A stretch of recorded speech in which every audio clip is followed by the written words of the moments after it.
সুপ্রিয় দর্শক, আপনাদেরকে ইউনিক কোচিং সেন্টার পাওয়ার টেবিল আপনাদেরকে স্বাগতম।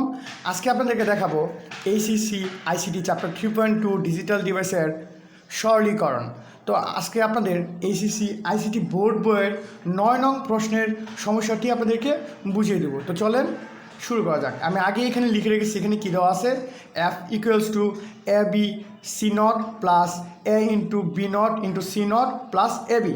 আমরা প্রথম কী দেবো, এই দুইটা রাশির মধ্যে কী কী কমন নেওয়া যায়। দুইটা রাশির মধ্যে এ আছে শুধু এ, আর শুধু সি নট আছে, তাহলে আমরা কী লিখতে পারি, এ সি নট কমন নিয়ে নিলাম। তো কি বাকি থাকে, তাহলে বাকি থাকে B plus B not plus A B.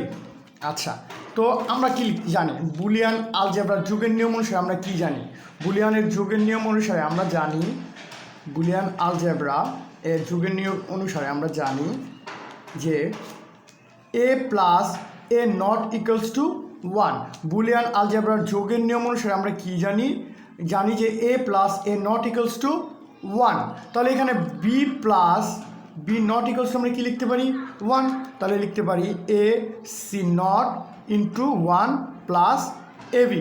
তাহলে কী পাইলাম আমরা, A C not plus A B. আচ্ছা, এটাকে কি আরও সরল করা যায়?